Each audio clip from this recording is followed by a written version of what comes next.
Haryana SSC यानी कि Haryana staff selection commission की तरफ से आई हुई ये नोटिफिकेशन है प्राइमरी टीचर्स के लिए। तो इस वैकेंसी की online application form already start हो चुकी है। आई होप आप लोगों ने उस फॉर्म को देख चुका होगा, पहले ही इस चैनल पर अपलोड हो चुकी है कैसे फॉर्म को फिल करनी है। लेकिन काफ़ी लोगों की ये डाउट आ रही थी कि इसकी क्या सिलेबस होने वाली है या फिर इसकी ग्रेड पे क्या है। तो इन सारी चीज़ों की डाउट्स इस वीडियो को देखने के बाद पूरी तरह से क्लियर हो जाएगी। तो देखिए, ये ऑनलाइन एप्लीकेशन फॉर्म 12 अगस्त से स्टार्ट हुई है और ये 21 अगस्त तक चलेगी। तो आप लोगों को अंतिम तिथि तक वेट नहीं करना है, पहले ही फॉर्म को फिल करके कंप्लीट कर लेना है। तो आपको फॉर्म फिल करने में ज्यादा मेहनत नहीं लगेगा, आपको बाहर कैफे भी जाने की जरूरत नहीं है। स्क्रीन पर आपको नंबर दिख रही है, आप तुरंत अभी कॉल कीजिए और हमारी टीम की तरफ से आपको फॉर्म को फिल कर दिया जाएगा और मात्र इसके लिए आपको 99 रुपीज का अमाउंट पे करना होगा। तो चलिए, इस वीडियो में मैं आपको एज रिलैक्सेशन क्या है, रिजर्वेशन, फिर हो गई डिटेल्स फी की, उसके बाद कैसे इसमें अप्लाई करना है। अप्लाई के लिए तो ऑलरेडी वीडियो बनी हुई है, तो वो ज्यादा जरूरत की है नहीं। उसके बाद फिर मैं आपको बता दूंगा फाइनली कि क्या क्या इसमें डॉक्यूमेंट्स लगने वाली है, उन सारी चीजों की डिस्कशन होगी। तो सबसे पहले मैं आपको बता दूं कि ये जो प्राइमरी टीचर की पोस्ट है ग्रुप सी सर्विसेज की, तो इसमें जनरल कैटेगरी के लिए 607 वैकेंसी है, वहीं एससी के लिए 300, बीसी ए कैटेगरी से 242 वैकेंसी है, बीसी बी कैटेगरी में 170, वहीं अगर आप ईडब्ल्यूएस कैटेगरी से बिलोंग करते हैं तो 71 वैकेंसीज उधर है, और ईएसएम जनरल कैटेगरी में 50 वैकेंसी है, ईएसएम एससी में 6, ईएसएम बीसीए में 5 वैकेंसी है, वहीं ईएसएम बीसीए में 5 वैकेंसी है, वहीं ईएसएम बीसीबी में 5 वैकेंसी है, यानी कि टोटल 1456 वैकेंसी हो गई। अब अगर आप पीडब्ल्यूडी यानी कि डिसेबल कोटा से बिलोंग करते हैं तो ओएच में 15, बीएच में 15, एचएच में 14 और बीडी में 14, यानी कि टोटल 58 पोस्ट यहाँ पर वैकेंट है।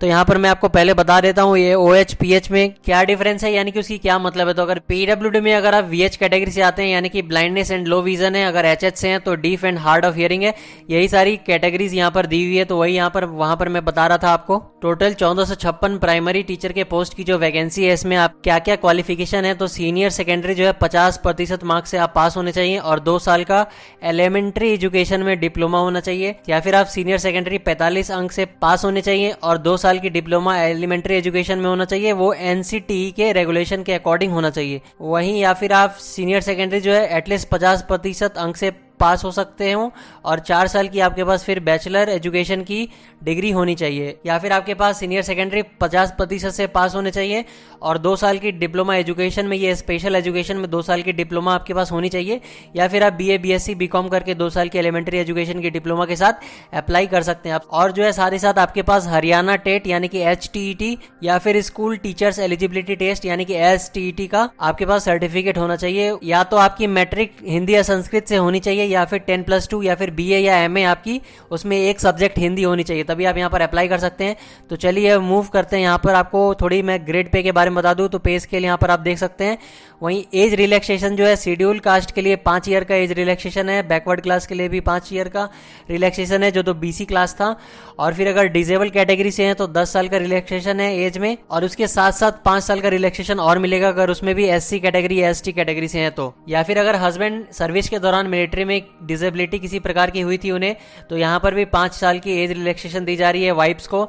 फिर अगर विडोएड या फिर लीगली डाइवोर्स्ड ओमेन है तो उसके लिए भी 5 साल की रिलैक्सेशन है, और या फिर जुडिशियली सेपरेटेड ओमेन जो है जो 2 साल से अधिक से सेपरेटली रह रही है तो उसके लिए भी 5 साल की रिलैक्सेशन है यहाँ पर। वहीं अगर आप अनमैरिड है तो आपके लिए भी 5 साल की रिलैक्सेशन है, और साथ ही साथ एक्स सर्विसमैन के लिए भी रिलैक्सेशन यहाँ पर दिए गए हैं। तो चलिए अब यहाँ पर मैं मूव करता हूँ नेक्स्ट स्लाइड में। यहाँ पर मैं फी की डिटेल आपको बता दूँ तो अगर आप जनरल मेल कैटेगरी से हैं तो 150 रुपये की आपको फी लगने वाली है। वहीं अगर आप जनरल फीमेल से हैं और हरियाणा रेसिडेंट यानी कि अगर हरियाणा से वो फीमेल कैंडिडेट है तो उसे 75 रुपये का अमाउंट पे करना होगा। वहीं अगर एससी बीसी या ईडब्ल्यूएस कैंडिडेट है हरियाणा स्टेट से तो मेल कैंडिडेट को 35 रुपये का अमाउंट पे करना होगा और फीमेल को 18 रुपये का अमाउंट पे करना होगा। या फिर पर्सन विद डिसेबिलिटी और हरियाणा के जो एक्स सर्विसमैन हैं उन लोगों के लिए कोई चार्जेस नहीं है इस फॉर्म को फिल करने के लिए। तो चलिए अब यहाँ पर मूव करते हैं कि क्या क्राइटेरिया है, सिलेक्शन, एग्जामिनेशन और सिलेबस क्या है। तो एग्जामिनेशन आपकी 95 मार्क्स की होने वाली है। यहाँ पर आपको टोटल 100 प्रश्न होंगे और इसमें आपका हर एक प्रश्न जो है 0.95 मार्क्स का होगा। तो अगर आप एक सही मारते हैं तो आपको 0.95 मार्क्स मिल रहा होगा, वहीं अगर आप एक छोड़ देते हैं तो आपकी 0.95 मार्क्स डिडक्ट कर ली जाएगी, यानी कि काट लिया जाएगा। साथ ही साथ आपको 5 मिनट का एक्स्ट्रा समय दिया जाएगा आपको 5वें ऑप्शन को फिल करने के लिए। तो अब कैसे अप्लाई करना है, इसके लिए आपको पूरी वीडियो ऑलरेडी अपलोड की हुई है, आपको आई बटन पर डिस्क्रिप्शन पर मिल जाएगी। आप वहां से जाकर भी अप्लाई कर सकते हैं, या फिर आप स्क्रीन पर दिखाए गए नंबर पर कॉल करके या डिस्क्रिप्शन में दिए गए फॉर्म को फिल करके हम लोगों की तरफ से फॉर्म को घर पे बैठे फिल करवा सकते हैं, मात्र 99 रुपए का अमाउंट पे करके। तो चलिए अब मूव करते हैं नेक्स्ट स्लाइड में। अब अगर दो कैंडिडेट का एक जैसा मार्क्स रहता है तो टाई ब्रेकिंग कैसे होगी। अगर दो कैंडिडेट का सेम एग्रीगेट स्कोर रहता है तो जिस कैंडिडेट का रिटन टेस्ट में ज्यादा मार्क्स रहेगा उसे मेरिट लिस्ट में ऊपर रखा जाएगा। वहीं अगर दो कैंडिडेट का सेम एग्रीगेट स्कोर रहता है और साथ ही साथ रिटन में भी सेम रहती है तो जिस कैंडिडेट की एज अधिक होगी उसे मेरिट लिस्ट में ऊपर रखा जाएगा और जिसकी एज नीचे रहेगी उसे मेरिट लिस्ट में नीचे रखा जाएगा। वहीं अगर दो कैंडिडेट का सेम एग्रीगेट स्कोर भी रहे, सेम स्कोर रिटन टेस्ट में भी रहे, बर्थ डेट भी सेम रहे, तब फिर मेरिट लिस्ट जो है जिसका हायर क्वालिफिकेशन रहेगा उसके अकॉर्डिंग तैयार किया जाएगा। जिसकी हायर क्वालिफिकेशन रहेगी उन्हें ऊपर रखा जाएगा और कमीशन की डिसीजन फाइनल होगी। अगर आप किसी भी प्रकार की मेल प्रैक्टिस करने की कोशिश करते हैं, किसी भी प्रकार की चीटिंग करने की कोशिश करते हैं तो आपको 2 से 5 साल तक की सजा हो सकती है। यहाँ पर आपको क्लियरली मेंशन्ड है, तो आप यहाँ देख सकते हैं। इन सभी कारणों से आपकी जो है एप्लीकेशन रिजेक्ट भी हो सकती है, तो आपको ये सब चीज ध्यान रखना है। आपको एक से ज्यादा एप्लीकेशन फॉर्म को फिल नहीं करना है, इनकम्प्लीट नहीं छोड़ना है, यानी कि सिग्नेचर नहीं डाले या फिर पेमेंट नहीं किए, ये सारी चीजें नहीं करनी है। फुल फी डिपॉजिट करनी है, यानी कि अगर आपको 100 रुपए का पेमेंट करना है तो आपको 100 का 100 पे करना होगा। ये नहीं कि आप कम अमाउंट पे किए तो फिर वहां पर आपका एप्लीकेशन रिजेक्ट कर दिया जाएगा। साथ ही अगर आपके पास क्वालिफिकेशन जो दिया गया है एडवर्टाइजमेंट में वो अगर आपके पास नहीं है तो भी आपका एप्लीकेशन को रिजेक्ट कर दिया जाएगा। तो चलिए अब मैं थोड़ी सिलेबस की बात कर लूँ। तो जैसा कि मैंने ऑलरेडी आपको बता दिया, यहाँ पर 100 क्वेश्चन रहने वाले हैं। चाइल्ड डेवलपमेंट एंड पेडागोगी से 20 एमसीक्यू रहेगी, वहीं हिंदी लैंग्वेज से 10 एमसीक्यू, इंग्लिश लैंग्वेज से 10 एमसीक्यू, हरियाणा जीके अवेयरनेस से 20 एमसीक्यू रहेगी, general intelligence and reasoning ability से 10 एमसीक्यू रहेगी, मैथमेटिक्स की 20 एमसीक्यूज रहेगी और एनवायरमेंटल स्टडीज की भी 10 एमसीक्यू रहने वाली है। तो यहाँ टोटल आपका 100 क्वेश्चन बन गया और हर एक क्वेश्चन का 0.95 मार्क्स है, मैंने ऑलरेडी बता दिया है।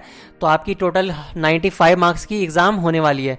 तो यहाँ पर आपको डिटेल सिलेबस मिल जाएगी, आप नीचे कमेंट कर सकते हैं, वहां पर मैं आपको सिलेबस की लिंक दे दूंगा, या फिर आप डायरेक्टली नीचे दिए गए लिंक से आप वहां पर ज्वाइन कर सकते हैं। आप लोगों को सारी तरह की अपडेट्स मिलती रहेगी। आप इस चैनल को सब्सक्राइब कर लीजिए। साथ ही अगर आपको ये वीडियो अच्छी लगी तो इस वीडियो को एक लाइक कर दीजिए और अपने बैचमेट्स के साथ भी इस वीडियो को शेयर कर दीजिए। Thank you for watching this video.